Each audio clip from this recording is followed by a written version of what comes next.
Welcome back to the Cinefile. We're so glad you're here. This week we cover the 1985 science fiction classic Back to the Future. Jake, do you like Back to the Future? Yeah, I do. It's a good movie. It is quintessential 80s filmmaking. It is a classic. It's a staple from that era. Really, it's a lot of fun. It's a fun kind of, it's sci-fi, but it's kind of also just it's got a lot of fun, like adventure and a lot of comedy elements thrown in, and so I think it's sci-fi that is palatable to a lot of non-sci-fi fans necessarily. It's not that sci-fi, shall we say? Like there's not a lot of, I guess you could say, science. There's not a lot of the science part of sci-fi that you need to wrap your head around and understand to be able to follow the story. Right, but I mean, folks, I love this movie so much. He really does. He really loves this movie. It's so cool. So basically, I'll give a synopsis real quick. In this 1980s sci-fi classic, small-town California teen Marty McFly, Michael J. Fox, is thrown back into the 50s when an experiment by his eccentric scientist friend Doc Brown, Christopher Lloyd, goes awry. Traveling through time in a modified DeLorean car, Marty encounters young versions of his parents, Crispin Glover and Leah Thompson, and must make sure that they fall in love or he'll cease to exist. Even more dauntingly, Marty has to return to his own time and save the life of Doc Brown. I was sitting watching it today, and I just thought, this is a perfect movie. We'll get into that, by the way, because I don't know if you share that opinion, and I'll explain what I'm talking about. But first, did you have any fun facts? I've got some fun facts as well. Yeah, just kind of the basics. It came out, like we said so far, it came out in 1985. You said Michael J. Fox stars as Marty McFly, and then Christopher Lloyd as Doc Brown. There's really only the two recognizable names, I guess you could say, from the film. It's got a good supporting cast, but it's not. At least at first, you first see the names, they're not big recognizable names. A lot of people remember this movie because of its music. So I wanted to highlight that it's an Alan Silvestri wrote the score. I think the score is one of the highlights of the film. Yes. But then it also has, a wonderful soundtrack by Huey Lewis and the News. A wonderful, wonderful band. If any fans of 80s classic rock, so you will good. know what I'm talking about. Yes. But yeah, they do the title song, and it's very well. They do, it's a good back in time. It's a good fit for the film. Yeah. It's directed and co-written by Robert Zemeckis. You'll know him from other things. And I also this is kind of something interesting. When I was looking up, the cinematography isn't something that necessarily stood out to me, but the director of photography is Dean Cundy. I think I'm saying that right.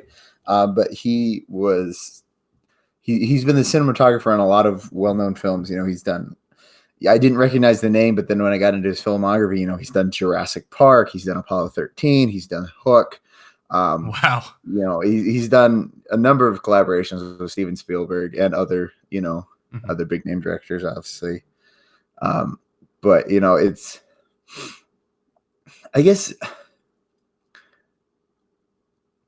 maybe I just didn't watch close enough for the cinematography to like notice what was, good about it. And like, I should say there's nothing bad about it. And I think cinematography in some ways, I'm going to make a football analogy here. Shocker. The cinematography in some ways is like being an offensive lineman in football. When you do your job right, no one really notices you. But when you do your job wrong, everybody notices you. Yeah. I often talk about back in the day, back when I used to go to the RCA Dome for Colts games, there was a lineman. His name was Ryan Deem. And every time that there was a flag that was thrown and they said offensive holding, the people that I was sitting around and myself, we would all say Ryan Deem. Usually it was Ryan Deem. Mm. But man, he was the worst. He was such a bad lineman. Anyway, yeah, if if you think about it, you've got some people like a shoot, I forget his name. Anyway, I'm just gonna not.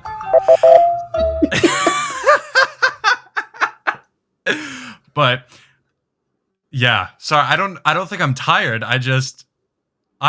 Folks, I know I'm gonna say this so many times. I really like this film. This was the first film that I purchased on iTunes. I remember we were going on a trip.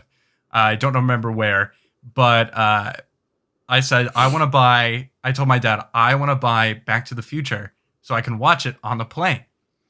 But it's such a cool story, and to kind of go into my fun facts. Now, these are more not necessarily information, but things that you might not even know. Marty McFly was originally cast as Michael J. Fox, but Michael J. Fox was on another show, Family Ties, that was airing on television, and so he had a commitment that he couldn't break. And so they went out and got Eric Stoltz. Eric Stoltz is famous for The Mask. He's also the guy that shoved the needle into Uma Thurman in Pulp Fiction. But Eric Stoltz was cast, and they shot for 5 weeks. And Bob Gale, Robert Zemeckis, and Steven Spielberg all sat around, watched the footage, and they looked at each other and said, something's wrong. His comedic timing isn't there. He's taking this way too seriously. When he was on set, he would make everybody call him Marty. And so Christopher Lloyd didn't even know his name, because anytime he was introduced, he's like, I'm Marty. So when they said, oh yeah, Eric was fired, Christopher Lloyd said, his name was not Marty. He said, who? Who's that? The other thing, there are only 2 shots in the whole entire film that are of Eric Stoltz. It's one where he's punching Biff, and the other when he's jumping into the DeLorean at the beginning of the film. Those are both action shots of Eric Stoltz. But he went in, then got fired. They also, the person that they wanted to play Jennifer was Claudia Wells, and she also had a commitment. So they had to back off of her and got Melora Hardin. Now, if you're a fan of The Office, you know her as Jan. And she played the Jennifer character for 5 weeks and then got fired as well because she was too tall for Michael J. Fox. So they were like, you can't be the girlfriend anymore. You're too tall. Just put him on an apple box like Tom Cruise. Right. Come on. Right. I think Marty McFly's performance in this is fantastic. And I'm really glad that they decided to take the extra weeks to shoot and reshoot it and actually go with Michael J. Fox. I think he really, I saw the footage. There's bits and pieces of Eric Stoltz's performance that are out on the internet, and they're just not, it's not Marty McFly. And so that is another very interesting fact that, Eric Stoltz was obviously miscast. Jeff Goldblum was almost Christopher Lloyd's character. Yeah, that's well. I gotta go back in time, and okay. I don't know if that was a Jeff Goldblum impression or just a weird thing, but that would have been. I guess the face I'm making is I'm trying to figure out if Jeff Goldblum would have worked. I don't know. He's eccentric and zany, but not in the same way as Christopher Lloyd. Michael J. Fox and Christopher Lloyd in this movie both give good performances. Neither is, shall we say, artistically significant. Like, you don't hold these up as the greatest acting performances in the history of film or in the history of acting. You don't hold them up as that, but I mean, they're still good performances. And I think they're both very big performances. both of them are kind of overblown in a way. Mm-hmm. Over the But top. I think that's what the film that's the tone of the film. The whole film is overblown in a Right. way. And So I think to play that straight like Eric Stoltz did would make it really odd. or even like a kind of weirder, more reserved kind of Jeff Goldblum portrayal that I could see of Doc Brown, like thinking something like Goldblum's character from Jurassic Park. Like Mm-hmm. I could see him kind of taking that in a similar vein. I don't think it works because I think the rest of the movie then kind of it seems too cheesy at that point. Yeah. Like I think this is a good example of everyone understanding, like, if you're not wholly bought in to the film, it's going to fall apart fast. Yeah. And I think everyone really did kind of buy in. It's like, hey, this, ain't nobody winning awards for this, but it's going to be fun. We're going to have a good time doing it. It's going to be a fun film. Yeah. And what's so odd about it, because it is a fun film. It was a hit in 1985. The guy that made the DeLorean cars actually sent a note to Bob Zemeckis and Bob Gale and said, "Thank you for making this the car of the future." Now, DeLoreans are notorious for breaking down and not being good cars. As a kid, I always thought it was just a weird, instead of DeLorean Motor Company, the DMC, I always thought it was GMC, and they just did it wrong because it's a little similar in the look, but I always got really confused when I said, I can't make, how is that a G? It's kind of like when you look at Disney, like the logo for Disney, and you're like, Exactly. is that a G or is that a I thought all D growing up, I was like, why did Disney write his G's backwards? I did. Yeah. Yeah. It's how I saw it. Right. And so I always thought that about the DeLorean Motor Company, but I think it works really well in the film. Having a DeLorean, originally, it was going to be a fridge. Now, can you tell me where that might have inspired something else? First of all, how do you get a fridge up to 88 miles an hour? That. Well, is your refrigerator, if it's running. Stop. Yeah. I'm sorry, folks. I'm just sorry. I wish I could say that's the only bad joke that's going to be made on this podcast. I wish that I could say that's the only bad joke that's going to be made tonight, but I would be a liar probably. So yes, you would be a liar. But back to your question, what is that? Where do I see that influence? Are you referring to Indiana Jones and the Kingdom of the Crystal Skull when he crawls in the fridge to survive the nuclear blast? Yes, because it was going to be, instead of plutonium, it was going to be nuclear blast. And that's one of the neat things about scripts. If you look at a script from conception to end product, it can change drastically. There are no scripts that start and end at the exact same point. And the amount of scripts that change purely in the process of making the film, like I say that as the scripts that change while you're on set actually shooting things, because a lot of times something that works on paper doesn't always necessarily work in performance and vice versa. And so I've written things before and been like, I love this line. And I get there and like they're delivering the line and it's just not working. And I think, it's kind of a hallmark of a good filmmaker is you have to be willing to say this isn't working. Let's figure out something else rather than like, no, let's stick to the script. We have to stick to the script. Right. The script. The moment that you are humble enough to understand that what you've written needs to be flexible and pliable, that's the moment when mediocre films can become good films. But if you stick to the script, it's not going to happen. Many of the pages of this script were rewritten as it went and got rejected 40 times by studios. Oh. Everybody thought it was like not raunchy enough. It was in the middle of the 80s comedy era. And so they didn't think it was raunchy enough. And then they took it to Disney, and Disney said it's too raunchy.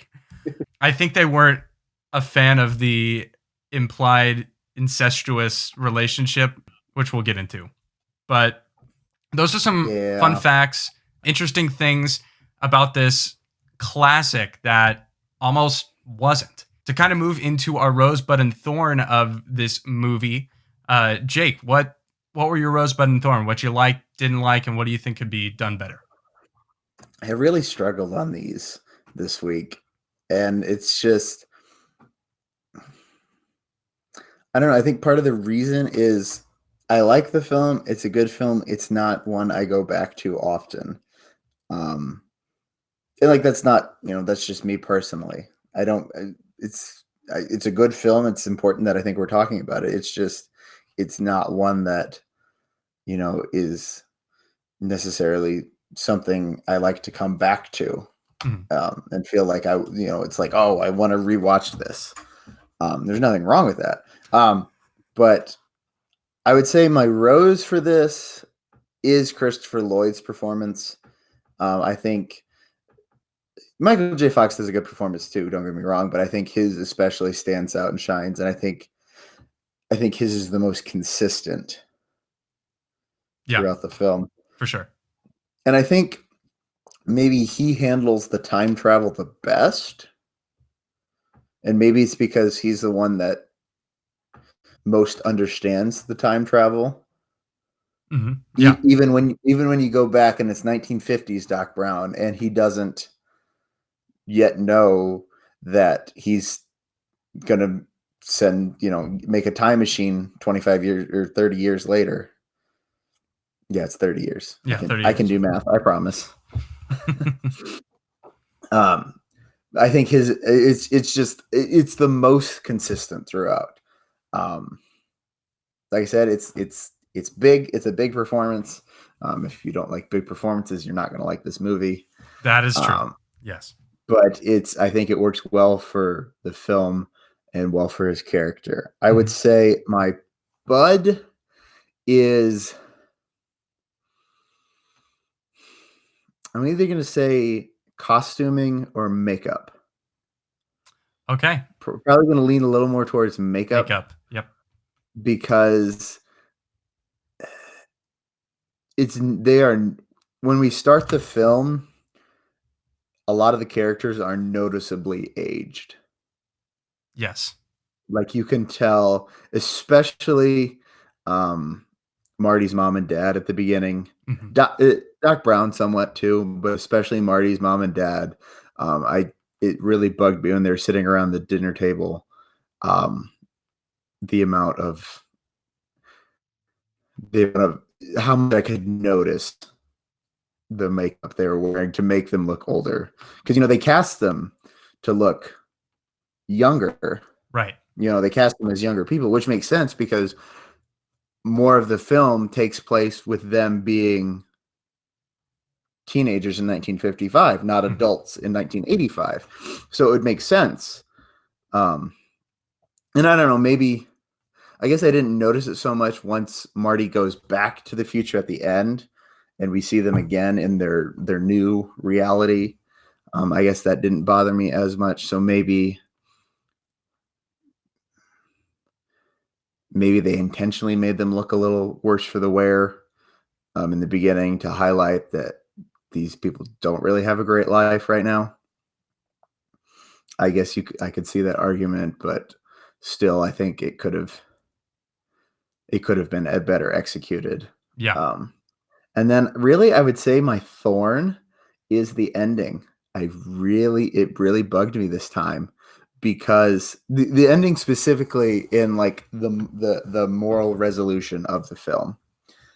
And yes, I'm going to get on my soapbox here, my high horse, if you will. I don't care what you say. It bugged me that this whole time, the whole film is basically like Biff is such an idiot and he's such an arrogant turd, and he still, even as an adult, still bullies, George McFly. Mm-hmm. But then when we have the ending and it's the roles are reversed essentially, Mm-hmm. and the McFlys are the one with money and Biff is the one kind of subservient and groveling to them and is kind of under George's thumb. It's the same thing. It's just the roles are reversed. Rematch? Why? Were you cheating? No. Hello. Good morning. Mom. Dad. What, did you hit your head? Right. You guys look great. Mom, you look so thin. Why, thank you, Marty. George. Good morning, sleepyhead. Good morning, Gabe. Good morning, Mom. Elena. Oh, Marty, I almost forgot Jennifer Parker called. Oh, I sure like her, Marty. She is such a sweet girl. Isn't tonight the night of the big date? What? What, Ma? Well, aren't you going up to the lake tonight? You've been planning it for 2 weeks. Well, Mom, we talked about this, but how can I go to the lake? The car's wrecked. Wrecked? When the hell did this happen? And why Quiet down. I'm sure the car's fine. Why am I always the last one to know about these things? See, there's Biff out there waxing it right now. Now, Biff, I want to make sure that we get 2 coats of wax this time, not just 1. Just finishing up the second coat now. Now, Biff, don't con me. I'm sorry, Mr. McFly. I meant I was just starting on the second coat. Yeah, Biff, what a character. Always trying to get away with something. Been on top of Biff ever since high school. Although, if it wasn't for him. We never would have fallen in love. That's right. It bugged me because I'm like, no, it's still just as wrong. It's just we don't like Biff because we see he's been a turd the whole film. Right. Like it's, and one way you can be like, oh, Biff got his just desserts, or he got what he had coming to him for bullying George this whole time, and good for George for standing up to him and finally getting the upper hand. But like, I don't know. Maybe I'm just too. I don't know what to say, but it bugged me, and I'm like, you didn't have to do that. There was ways to resolve it, right, without doing that. And I think that says 2 things. One of the problems with that is the fact that the only person that remembers the previous future is Marty. Mm-hmm. So in the story world, George is just super mean to Biff all the time.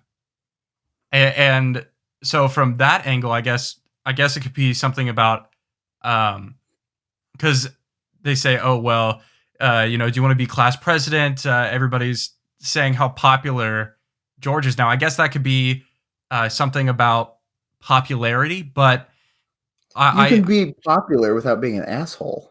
That I'm sorry, that is true. That's yes, we all make mistakes in high school, but that doesn't have to carry through to adulthood, right? And that's I agree with you. I think that's a really good thorn. Mine, I think I love this movie. You really do. Christopher Lloyd and Michael J. Fox make the movie for me. They carry the whole movie. Whoa, this is heavy. There's that word again, heavy. Because I mean, like we've been saying this whole time, without their performances, as maybe overblown as they are, the film just doesn't work. Right, and I think their chemistry together on screen really works. And we jump into the film and we don't know the backstory. We don't know why Marty is friends with Doc, but the chemistry is such that you can tell, okay, they hang out a lot. Is it weird that he's going to an old man's garage a couple times a week? Maybe. But their chemistry really makes the film for me. Bud, I'm going to agree with you. I think the makeup I had some problems with. I don't know how Leah Thompson grew more of a forehead when she got older. Don't know how that works. Receding hairline, man. No. She just like her noggin grew.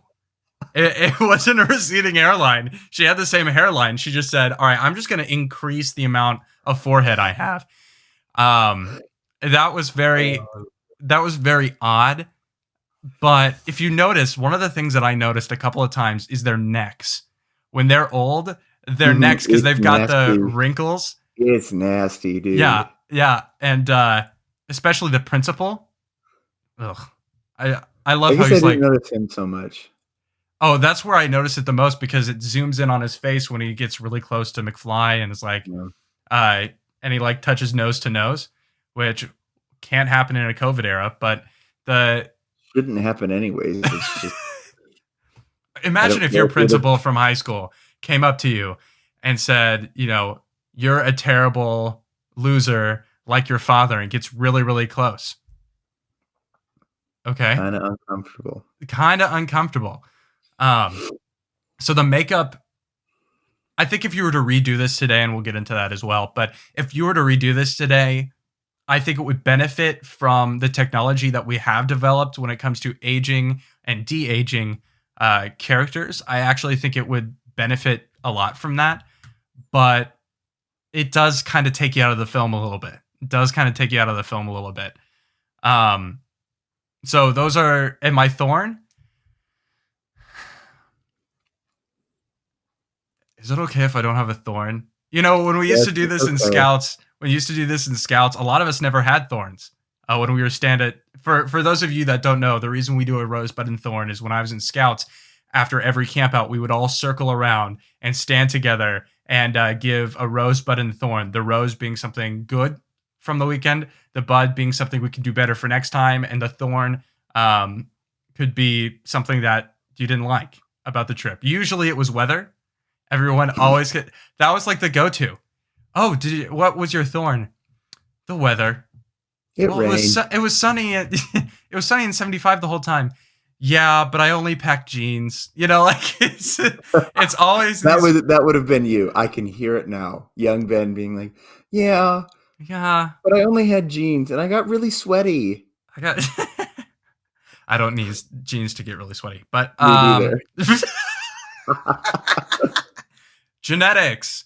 But kind of going through the film from start to finish, we start in Doc Brown's garage, walking in, and you see a bunch of clocks. Huge metaphor, very obvious.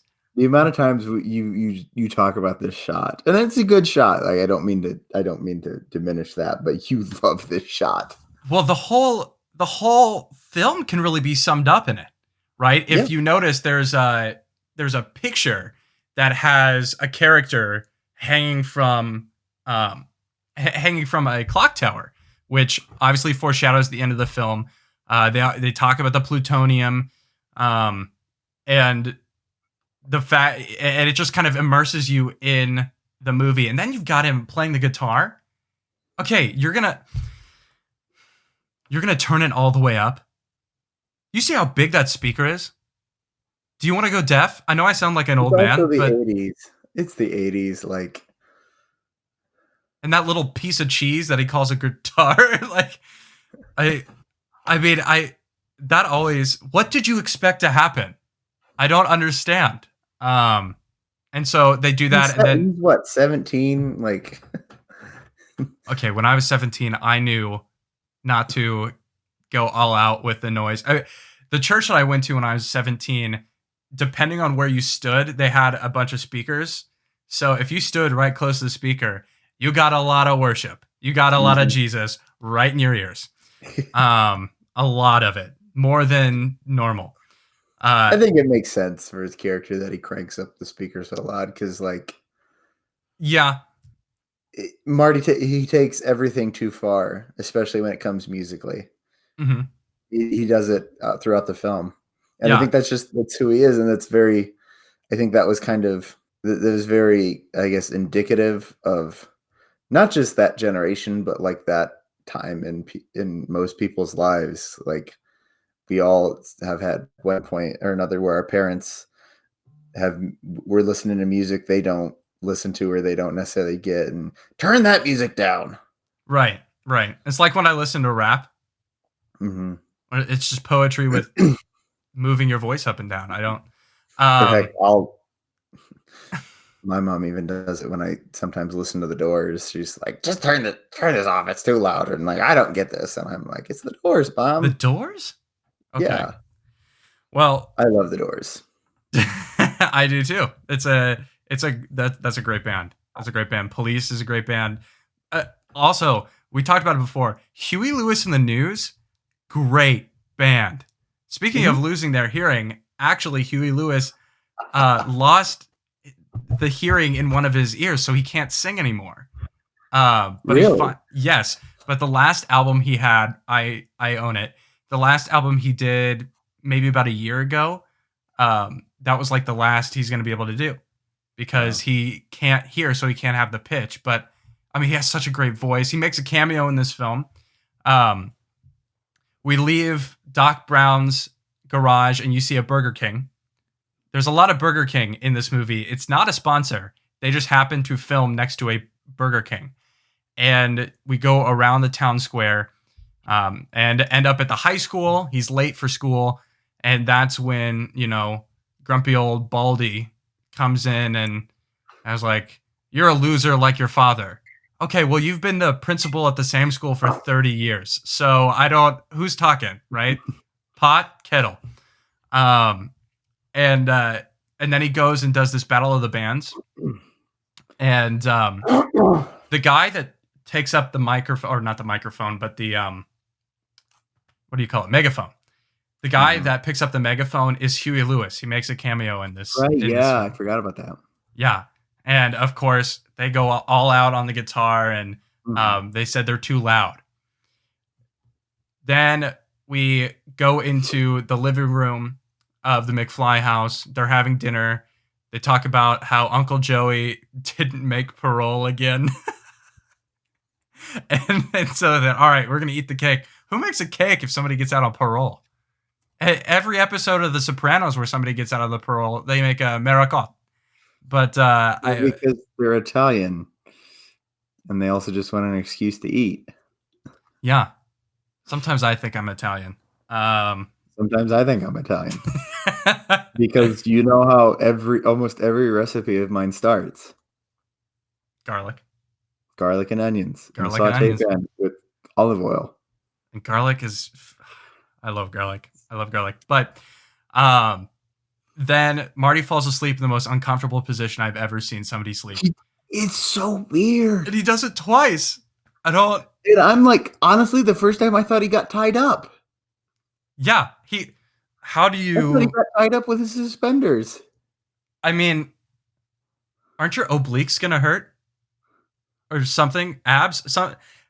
Maybe you'll wake up. Maybe that's how he has like rock hard abs or something, because he sleeps in that position and the body has to hold it all night. Maybe I should try that. And you're gonna hurt yourself. Well, yeah. You already have. I hurt myself all the time. We won't get into your laundry list of medical conditions. Right. But he goes to Twin Pines Mall and meets Doc Brown. Doc has released this DeLorean from its casing in a mobile van that apparently Doc also has, that he just drives around and does tinkers with a car. And he has come up with this time machine. And there's a classic line of Marty McFly when he says, "You're telling me you made a time machine out of a DeLorean?" There's a Marty McFly impression. And basically what happens is the Libyans come. It's like the Redcoats are coming. The Libyans are coming. And yeah. Do you have a problem with that? I don't know. It's just at the time I get it. Like Yeah. it's 85. This is what, we're less than 10 years removed from the OPEC oil or the oil shortage in this Mhm. country because of OPEC, predominantly Middle Eastern. You see in a lot of unrest. Honestly, you can trace a lot of kind of the still, I think, some of the instability of the Middle East. You see a Mhm. lot of things changing um, in the 60s, 70s, and even into the 80s. Obviously, Israel versus basically the whole region. Carter, what is 70, 78? He brokers Camp David Accords between Egypt and Israel. Yeah, I believe so. And then 79 is the Iranian hostage crisis after the Iranian Revolution, which, I guess, some of this is probably a long time coming. Western imperialism has controlled the region for so long. And Right. we don't need to get into a whole geopolitics lesson, but it's at the time, it's, it's like crime TV Mhm. in the early 2000s. It's easy to make the Middle Easterns the bad guys Right. Yeah. because But in a lot of people's minds, they see them like even subconsciously as terrorists, which like we could sit here and have a conversation of like how that's wrong. And it is wrong. And it Mhm. bugged me to see it now. I don't know. I felt I guess it bugged me because I'm like, that's the easy way.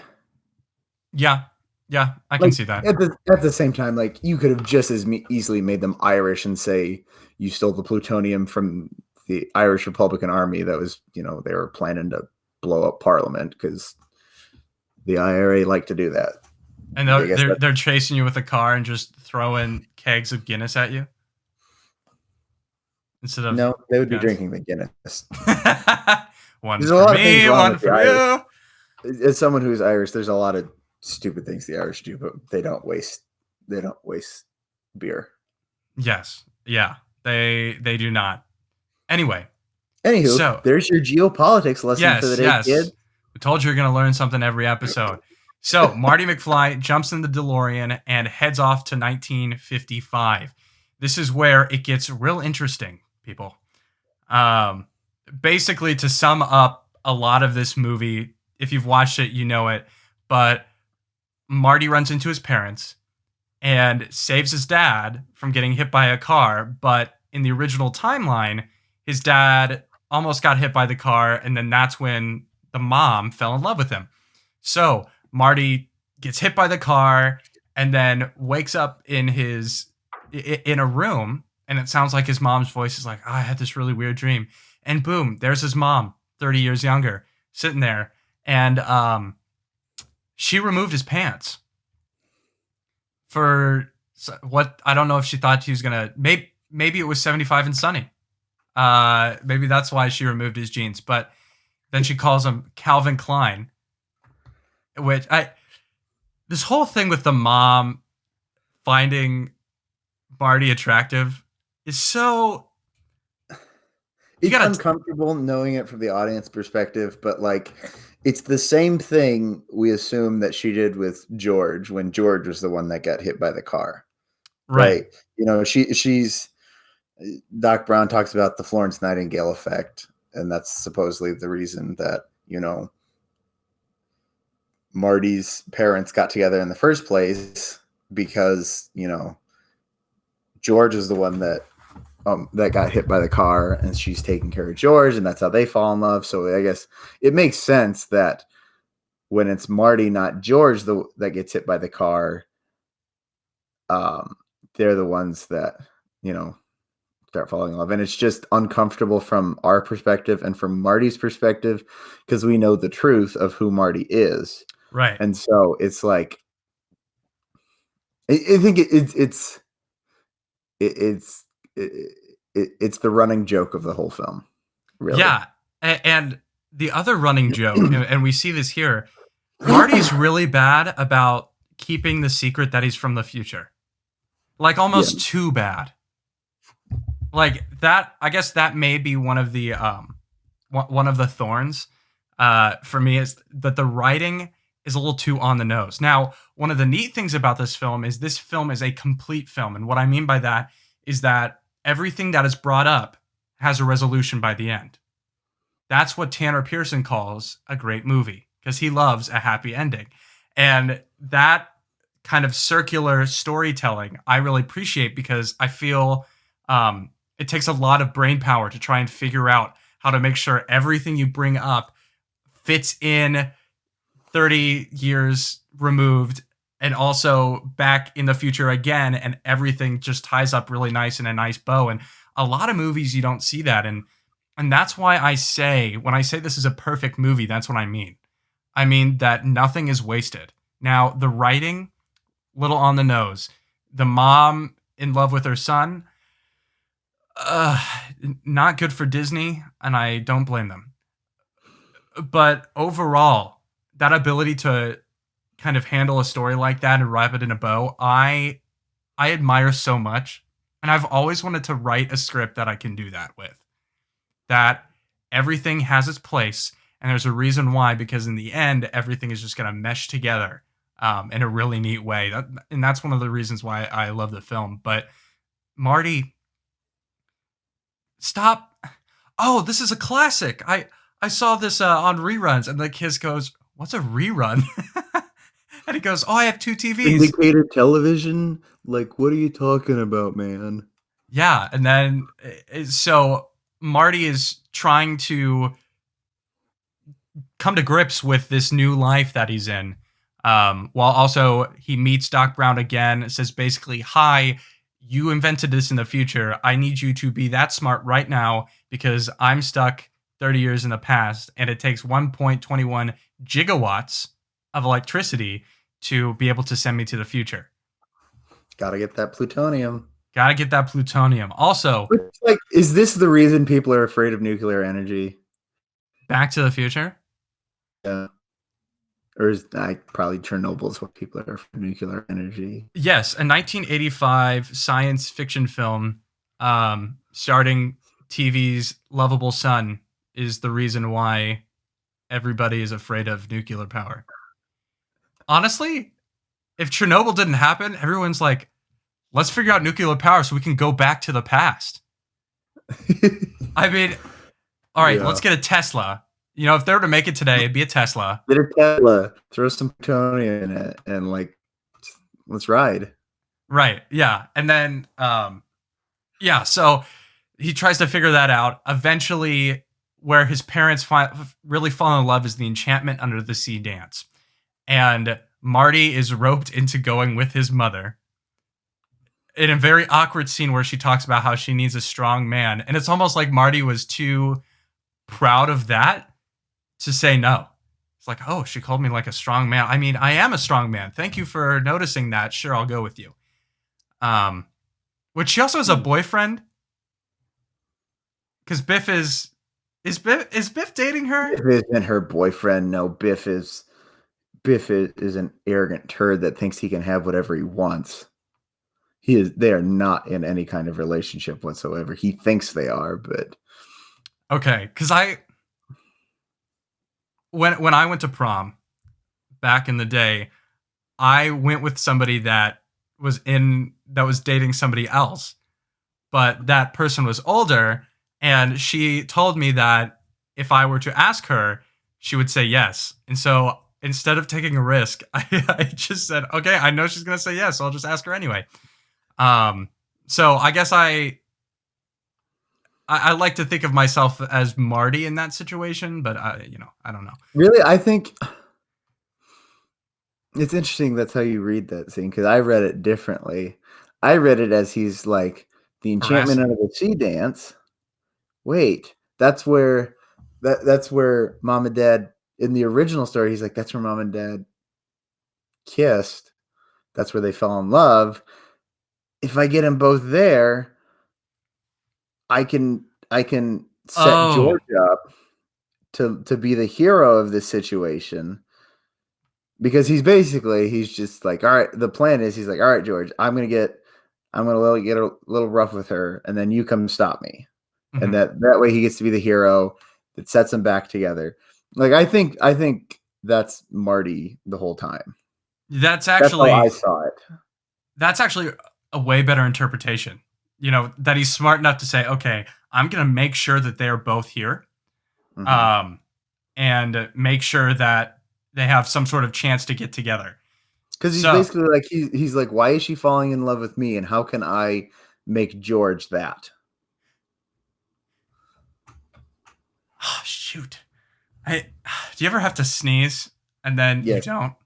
Mm-hmm. It's so annoying. Just let me sneeze, please. And Anyway. it's always the moments when I'm just like, all right, I'm ready. And it's always the moments when other people are watching, right? They're like, what's going on? Why is he acting like that? Is he okay? Is he okay? No, he's just faking it. What is he doing?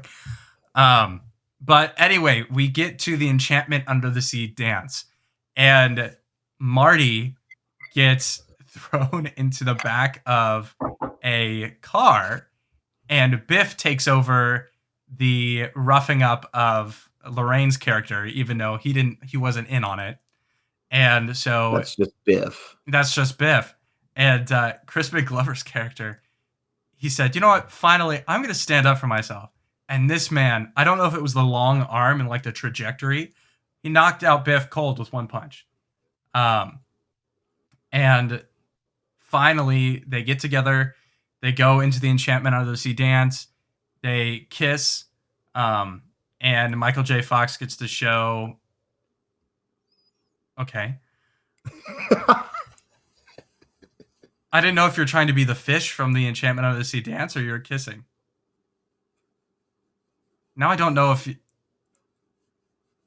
That's my fish. Oh, I thought you were Fish, that one be character my from Pan's friend. Labyrinth.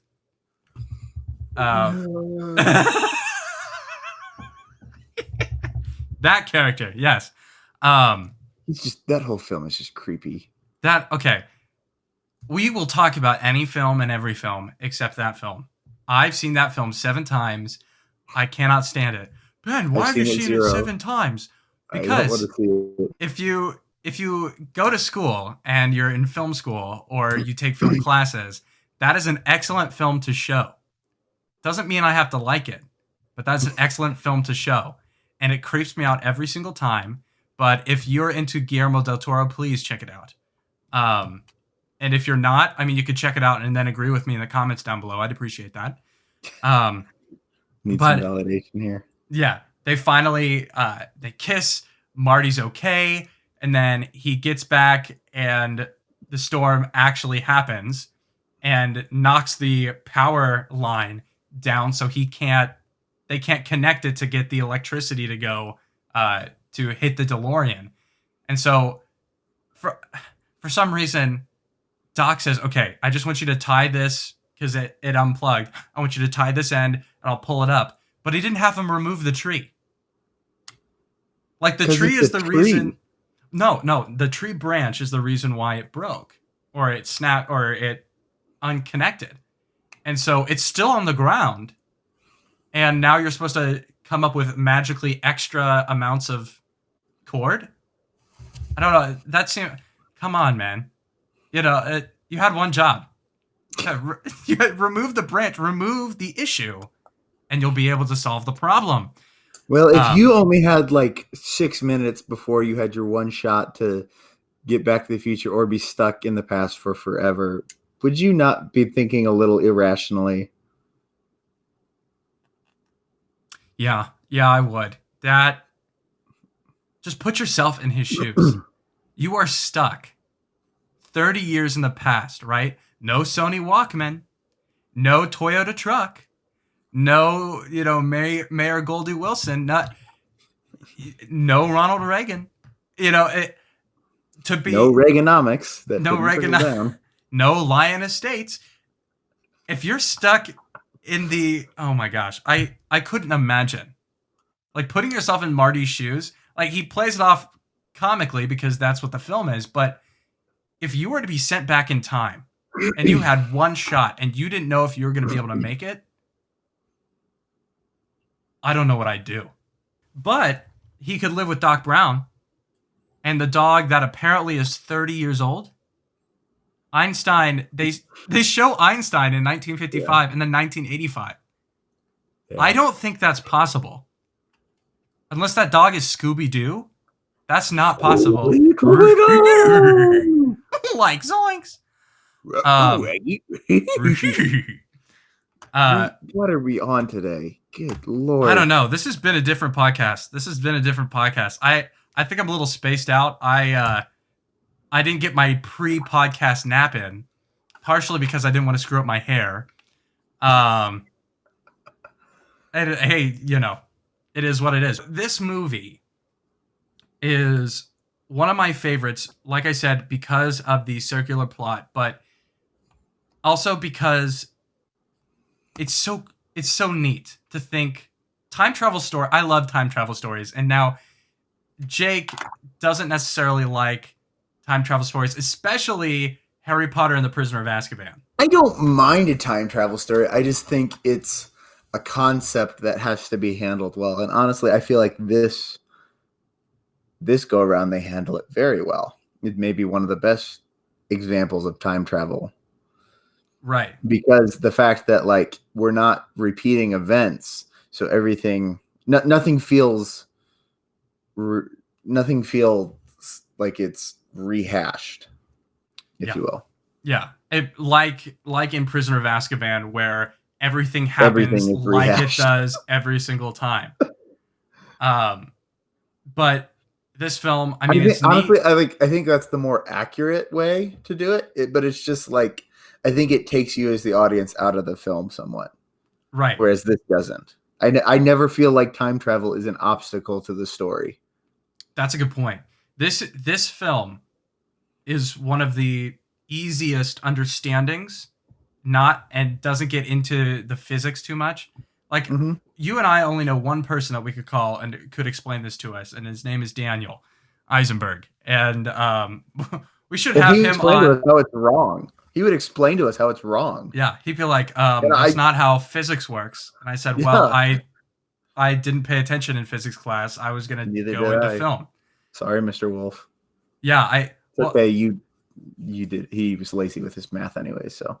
Well, it's fine.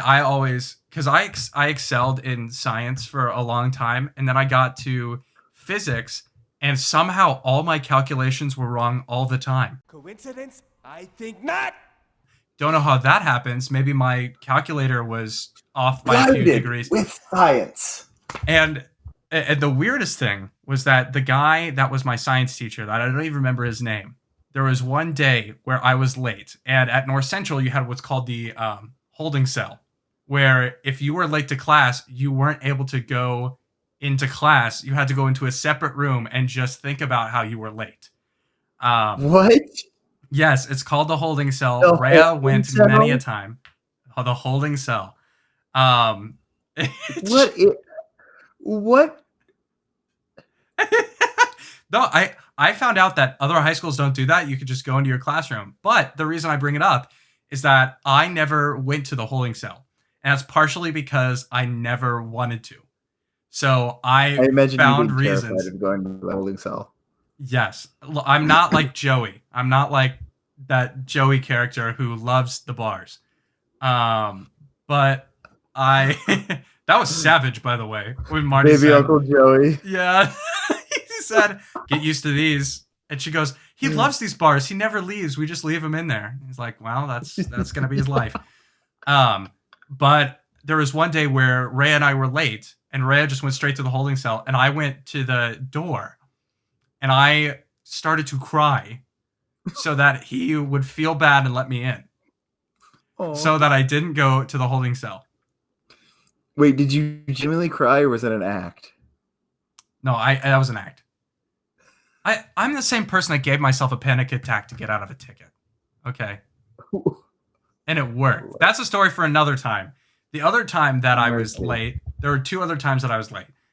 One time it was senior year, and I knew my second period was theater class, and my teacher didn't care. So what I did was I just went to Panera Bread and just got bagels and sat in the car and ate it. And then I called my friend, was like, hey, it's period 2. Can you take me in?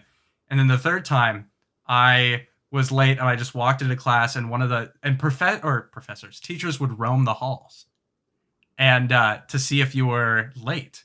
And then they would make you go to this holding cell. And so I passed by a teacher. They said, do you have a pass? I said, no. And they're like, okay, go to the holding cell. I said, okay. And I just walked right past them into the room. And, and then they knock on the door. Excuse me. He either needs a pass or to go to the holding cell. And so I went up to her and I said, you know what? Just for your information, I was actually talking to the orchestra teacher. Okay. And we got, and the bell rang and we were still in the conversation. He said not to worry about it.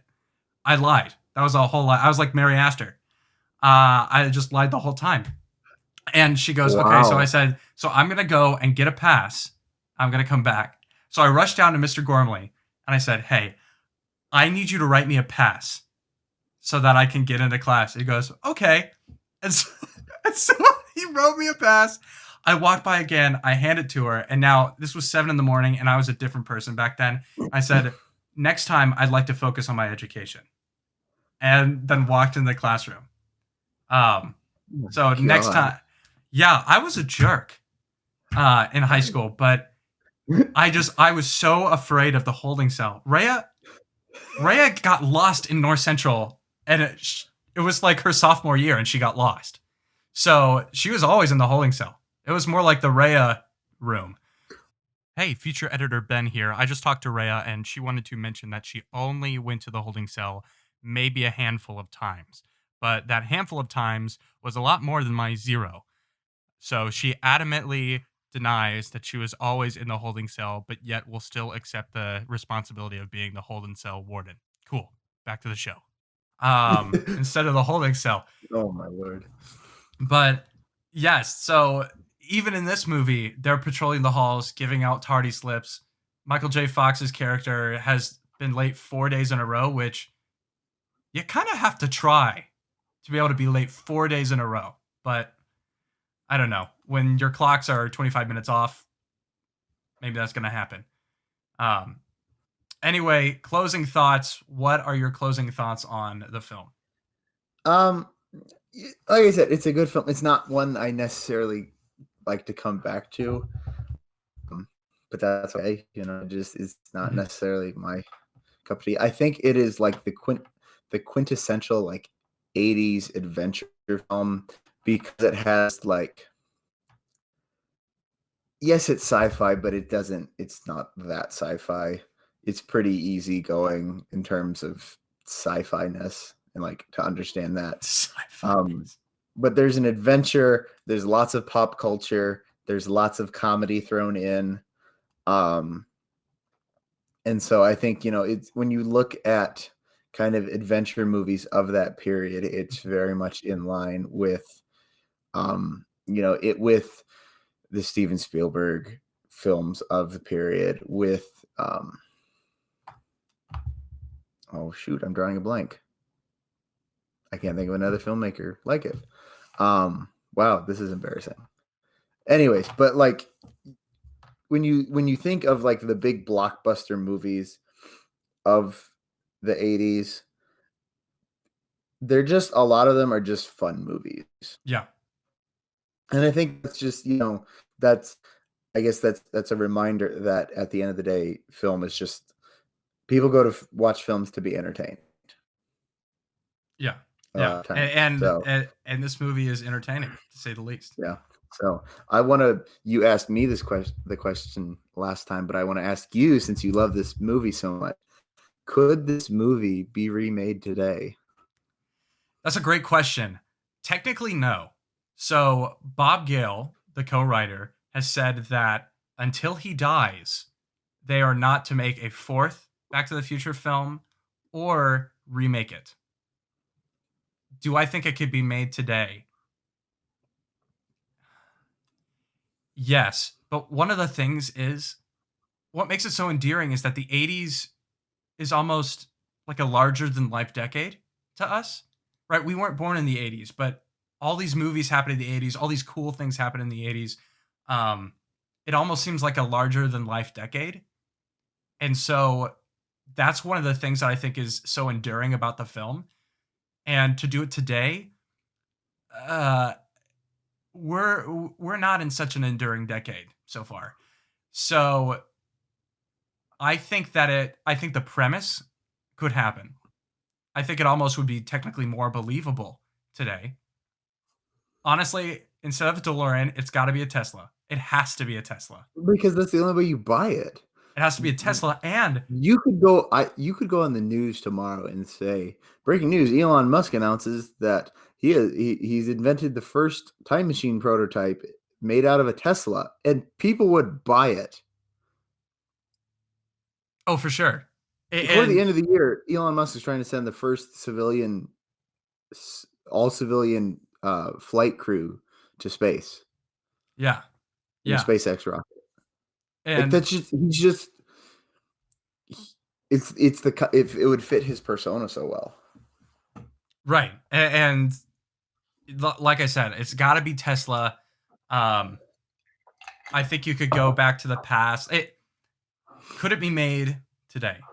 Yes. Should it be made today? No. And I think those reasons I mentioned are part of the reason why not. Um, Now, my thoughts on the film. This is one of my favorite films of all time. I rewatch it at least once a year. When I find out that somebody hasn't watched it, they get to sit down with me and watch it. Get to or forced to depends on who you ask. Semantics. You put them in the holding cell till they watch it. I put them in the holding cell till they watch it, and then they fake cry to try and get out of it.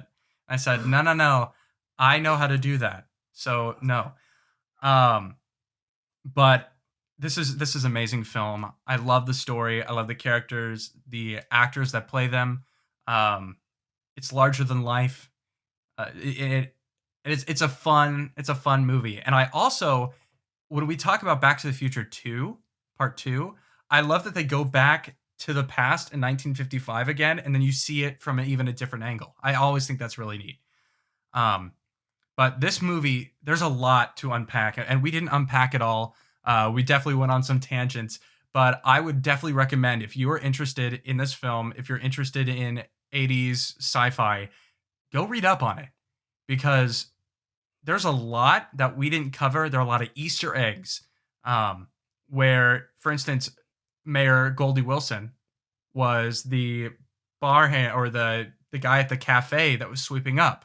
Same guy. You see that all throughout the film, and you see different nods. So I would definitely recommend you look it up, or on your next viewing, keep a sharp eye out for those. The story itself, the story making of the film, that could even be a movie in and of itself. Yeah. But overall, I picked this one this week. This is one of my favorites. And I know we're a little all over the place, but sometimes that's what you're gonna get. What do you know? Not every Cinephile episode is gonna be a Wes Gehring lecture. Which, Dr. Wes, we love you. But I've learned a lot. Here's the TCOM journal. I pulled it out to look up sci-fi stuff. Nice. So yeah, a great guy, and that's basically it. If you like this video, make sure to hit the like button and hit that subscribe button if you're new to the channel and want to see more content from us. Don't forget to hit that bell to get all notifications on future content. You can follow us on social media at the Cinephile Pod, and you can follow myself at _Ben Sparrow on Instagram, and Jake. You can follow me on Twitter at TheRealJBill and on Instagram at Jake_Biller. That's Biller, Biller. We hope you enjoyed this video. Leave a comment down below if you liked the film, if you didn't, if you liked what we said, if you didn't. For Jake Biller, I'm Ben Sparrow. Thanks for watching.